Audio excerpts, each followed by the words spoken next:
नमस्कार दोस्तों, कहानी में नए आए हो ना, चैनल को सब्सक्राइब कर देना, वीडियो को लाइक कर देना, प्यारा सा कमेंट भी कर देना। बस इतनी सी आपसे प्रार्थना है।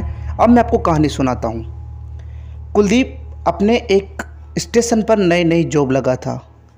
वो एक रेलवे स्टेशन था जहाँ पर उसको जॉब करनी थी। उसको इस बारे में कोई भी आइडिया नहीं था कि क्या होता है, कुछ भी होता है। उसने सीधी ज्वाइनिंग की थी इस जगह पर। अब मैं आपको पूरी घटना बताता हूँ। दरअसल ये एक ऑटो के अंदर बैठ कर आता है कुलदीप। ऑटो वाला जैसे ही स्टेशन के आसपास पहुंचता है, उसकी सांसें फूलने लगती है।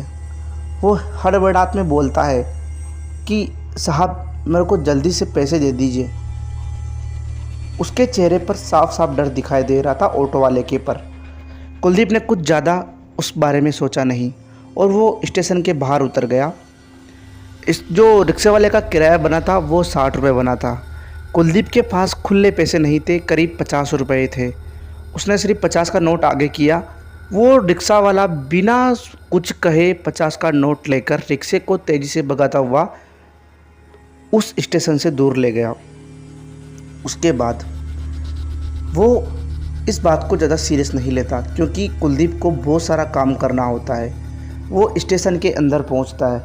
वहाँ पर एक सहायक कर्मी होता है, मतलब चपरासी टाइप का आदमी होता है, जो वहाँ की सफाई कर रहा था। वो आदमी कुलदीप को देखकर हल्की सी स्माइल करता है और वो सीधा उनको स्टेशन दिखाने के अंदर ले जाता है। वहाँ पर एक छोटी सी टिकट काटने की छोटी सी एक क्वार्टर थी और एक अंदर ऑफिस था टीटी का। ऑफिस के अंदर बैठा हुआ कुलदीप और वो कर्मचारी दोनों बाहर आते हैं। एकदम से कर्मचारी से वो जो चपरासी था उससे कुलदीप पूछता है, यहाँ पर इतना सन्नाटा सुनसान है, यहाँ पर कोई आता भी है या ऐसा ही है? तो वो चपरासी बोलता है, साहब, कोई गांव वाला आए या ना आए, परंतु वो ज़रूर आएगी। कुलदीप हैरानी से पूछता है, कौन? परंतु वो चपरासी इस बात को टालता हुआ कहता है, साहब, मैं आपके लिए चाय लेकर आता हूँ, आप अंदर बैठिए। अब कुलदीप अंदर अपने ऑफिस के अंदर बैठा हुआ होता है, कुछ काम कर रहा होता है। तभी उसको एकदम से ट्रेन की आवाज़ आती है। उसका जो टाइम था ट्रेन का, उसके अंदर इस स्टेशन पर उसको रुकना था, परंतु वो ट्रेन इस स्टेशन पर रुकने के बजाय तेज़ी से यहाँ से निकल गई। उसको अजीब लगा। वो कुर्सी पे बैठा हुआ था, तभी उसको ट्रेन के पीछे एक महिला दौड़ती हुई दिखाई देती है, बहुत तेज़ी से। वो हैरान रह गया। वो जल्दी से अपनी कुर्सी से उठता है और बाहर जाकर देखता है तो ट्रेन जा चुकी थी, परंतु उसको वो महिला भी कहीं नहीं दिखी। उसको लगा शायद ये मेरा कोई वहम होगा, इसलिए मैं ज़्यादा सोच रहा हूँ। करीब 2 घंटे बाद एक ट्रेन और आती है।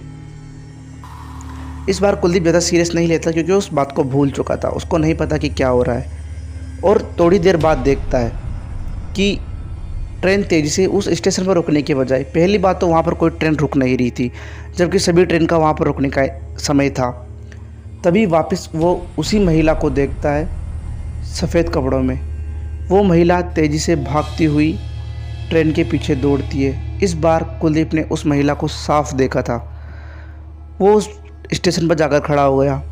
दूसरी ट्रेन भी निकल चुकी थी, परंतु कुलदीप को कुछ समझ में नहीं आ रहा था कि ये हो क्या रहा है। ये महिला कौन है जिसके पीछे भाग रही है?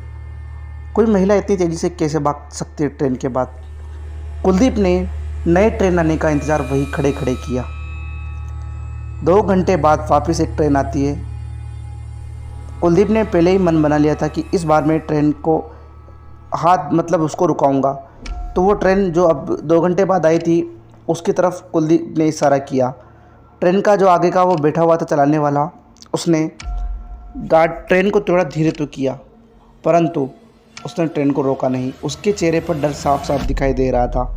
कुलदीप को लगा अब ये ट्रेन रोकेगा, परंतु कुलदीप के पास से उसने वापस ट्रेन को रोकने की बजाय स्पीड कर दी और ट्रेन वापस उस जगह से तेज़ी से निकल गई। ट्रेन के लास्ट से जब एक डिब्बा रहता, तभी एक लड़की कुलदीप के बिल्कुल करीब से होकर गुजरती है। वो लड़की इतनी तेज़ दौड़ रही थी कि वो ट्रेन से भी आगे निकल चुकी थी। उस लड़की ने सफ़ेद कपड़े पहन रखे थे। कुलदीप ये देखकर हैरान रह गया और डर के मारे कांपने लगा। वो जल्दी से वहाँ से अपने ऑफिस के अंदर आता है और अपने आप को बंद कर लेता है एक कमरे के अंदर। और वो सोचने लगता है कि ये क्या था, ये कहाँ पर आ गया मैं। तभी वो ऑफिस की खिड़की के अंदर से देखता है कि वही सफ़ेद महिला अपने गर्दन और आधे शरीर के साथ रेंगते हुए कुलदीप के रूम की तरफ आ रही थी। कुलदीप की सांसें फूल गई। कुलदीप जो पीछे का दरवाज़ा था रूम का, उसको खोलकर सीधा भागता भागता बहुत दूर निकल चुका था। करीब करीब आधा किलोमीटर दूर निकल चुका था। जब कुलदीप आधा किलोमीटर दूर निकला तो उसको एक बूढ़ा आदमी दिखाई दिया जो फुटपाथ पर सो रहा था। कुलदीप की हड़बड़ाहट के कारण वो बूढ़ा आदमी जग गया था। वो उसकी हालत देखकर समझ गया था कि कुछ ना कुछ गड़बड़ है। उसने पूछा कि क्या हुआ। कुलदीप ने पूरी घटना बताई। कुलदीप ने कहा, मतलब उस बूढ़े आदमी ने कहा कुलदीप से कि जितना जल्दी हो सके तुम इस नौकरी को छोड़ दो, यानी कि इस जगह से चले जाओ। कुलदीप बोलता है, जी मैं चला जाऊंगा, परंतु मेरे को प्लीज़ ये बता दो कि ये मेरे साथ आज हुआ क्या है। तो फिर वो बूढ़ा अंकल बताता है कि यहाँ पर एक महिला थी जो अपने स्टेशन पर आई हुई थी कहीं दूर शहर जाने के लिए, परंतु उसका न जाने कैसे करके वो पाँव फिसल गया और इस पटड़ी के अंदर यानी इस स्टेशन पर वो कटकर मर गई। आज भी उसकी आत्मा डेली आती है और नए शहर के तरफ जाने की कोशिश करती है, परंतु वो इस ट्रेन के अंदर बैठ नहीं सकती। उसके बाद कुलदीप ने ये यहाँ से इस स्टेशन को छोड़ दिया, यानी कि इस जॉब को यहाँ से छोड़ दिया। दोस्तों, कहानी केवल मनोरंजन के लिए थी। कहानी अच्छी लगे तो वीडियो को लाइक कर दे, चैनल को सब्सक्राइब कर दे। मिलता हूँ आपसे अगली कहानी में, तब तक के लिए बाय बाय।